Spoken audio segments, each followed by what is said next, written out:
முத்து பார்த்திங்கன்னா, அந்த video viral ஆனதுனால அருண் கூட்டு ஸ்டேஷனில் வான் பண்ணுறாங்க. அதுவும் இல்லாத பார்த்தீங்கன்னா, 3 நாள் சஸ்பெண்ட் கொடுத்ததுனால அருண் ரொம்ப அப்செட்டாக போயிட்டு வீட்டில் உட்காந்து அவங்க அம்மா கிட்ட கூட பேசாமல் போய் ரூமில் உட்காந்து தனிமையில் உட்காந்துருக்காங்க. அந்த டைமில் பார்த்தீங்கன்னா, சீதா வராங்க. சீதா வந்துட்டு பார்த்தீங்கன்னா, அம்மா இன்னும் சாப்பிடலையா, ஒரு டேப்லெட் கேட்டிருந்தீங்களா, மெடிக்கல் இப்போ வந்துருச்சு, அதான் வாங்கிட்டு வந்தேன் அப்படின்ற மாதிரி கொடுக்க வராங்க. அவங்களுமே வந்துட்டு சாப்பிடல, இன்னும் என் மகன் இன்னும் அப்செட்டாக ரூமில் இருக்கான், வந்தால் தான் சாப்பிடணும் அப்படின்ற மாதிரி சொல்ல, டைம் எவ்வளோ நேரம் ஆச்சு இன்னுமே சாப்பிடல, ஏன் அவர் அப்செட்டாக இருக்காங்க, கொடுங்க அப்படின்னு சொல்லிட்டு பார்த்தீங்கன்னா கூட்டு பார்த்தீங்கன்னா அருண்கிட்ட பேச அவங்களுமே வந்து நடந்த எல்லா விஷயம் சொல்கிறாங்க. இருந்தாலும் வந்துட்டு எவ்வளோ தான் டெஸ்ட் இருந்தாலும் அதை வெளியே விட்டுட்டு நீங்கள் வீட்டில் வந்துட்டு சகஜமாக இருக்கணும், உங்களுக்கு அம்மாவுக்கு தவிர வேறு யாரும் இல்லை இல்லையா, நீங்கள் தான் அம்மாவை பார்த்துக்கணும் அப்படின்ற மாதிரி சொல்ல, சரிங்க அப்படின்ற மாதிரி சொல்லிட்டு பார்த்தீங்கன்னா எல்லாருமே உட்காந்து சாப்பிட்றாங்க. சாப்பிட்டு முடிச்சதுக்கப்புறம் பார்த்தீங்கன்னா சீதா வீட்டுக்கு கிளம்பி போயிடுறாங்க.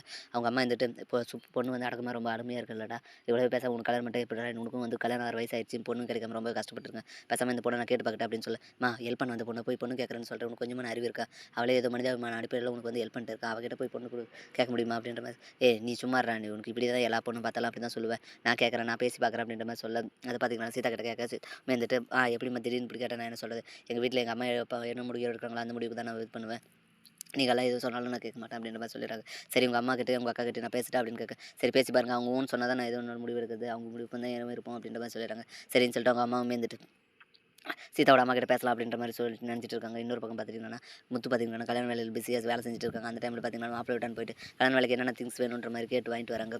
அந்த டைமில் தான் பார்த்தீங்கன்னா உங்கள் மாமாவும் வருவார். அவர்கிட்ட பேசி என்னமோ முடிவு பண்ணிக்காங்க. நாங்களுமே வந்துட்டு எப்படி பண்ணலாம்னு சொல்லி ஒரு பிளானில் இருக்கோம். எங்கள் மாமாவும் ஒரு பிளானில் இருக்காரு. அதனால் பார்த்தீங்கன்னா எல்லாம் கலந்து பேசி ஒரு முடிவு வரலாம் அப்படின்ற மாதிரி சொல்ல, சரி அப்படின்னு உங்கள் மாமாவை கால் பண்ணுங்கள், வரட்டும், வந்தாருன்னா நேரில் அவரும் ஒரு பார்த்து ரொம்ப நாள் ஆயிடுச்சு, பார்த்து பேசிட்டு என்னென்ன வேலை என்னென்ன செய்யலாம்னு சொல்லிட்டு முடிவு எடுத்தலாம் அப்படின்ற மாதிரி சொல்ல, சரின்னு சொல்லிட்டு பார்த்தீங்கன்னா கற்கடை மாமா கால் பண்ணுறாங்க. அவருமே வந்துட்டு இது வந்துடுறேன், இன்னொரு ஹாஃப் அன் ஹவரில் வந்துடுறேன் அப்படின்ற மாதிரி சொல்கிறாங்க. சரின்னு சொல்லிட்டு முத்துமே பார்த்தீங்கன்னா அவங்க வீட்டில் வெயிட் பண்ணிட்டு இருக்காங்க. அந்த டைமில் பார்த்தீங்கன்னா மாமா வந்துட்டு உள்ள வராரு. அவரை பார்த்த உடனே முத்து பார்த்தீங்கன்னா ரொம்ப ஷாக் ஆகுது.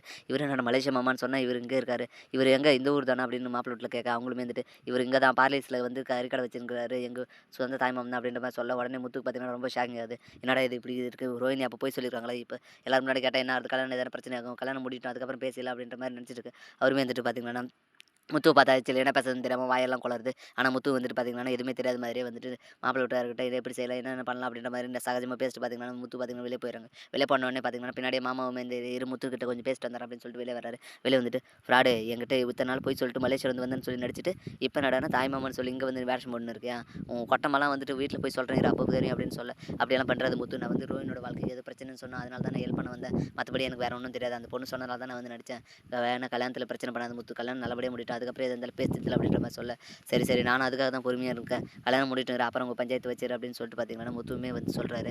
ஐயோ வசமாக மாட்டுமே என்ன பண்ணுறதா, ரோஹினிக்கு ஃபஸ்ட்டு சொல்லலாமா அப்படின்னு யோசிச்சு அவங்க கிட்ட சொன்னால் என்ன திருப்பி பிரச்சனை பெருசாயிரும், அதனால முதல்ல கல்யாணம் முடிட்டு அதுக்கப்புறம் பேசலாம் அப்படின்ற மாதிரி மாமாவுமே வந்துட்டு அமைதியாகிறாரு. இப்படி தான் வரப்போகிற எபிசோடு வந்து போகுது. அடுத்து என்னென்னலாம் இன்ட்ரெஸ்டிங் நடக்குது அடுத்த வீடியோ சொல்கிறேன். மேலே இது போன்ற வீடியோக்களை தொடர்ந்து பார்க்க மறக்காம நம்ம சேனலை சப்ஸ்கிரைப் பண்ணுறது கூட பெல் பட்டன் எடுத்துங்க, அப்போ தான் நான் போடுற ஒவ்வொரு வீடியோ உங்களுக்கு நோட்டிஃபிகேஷன் வரும். தேங்க்யூ.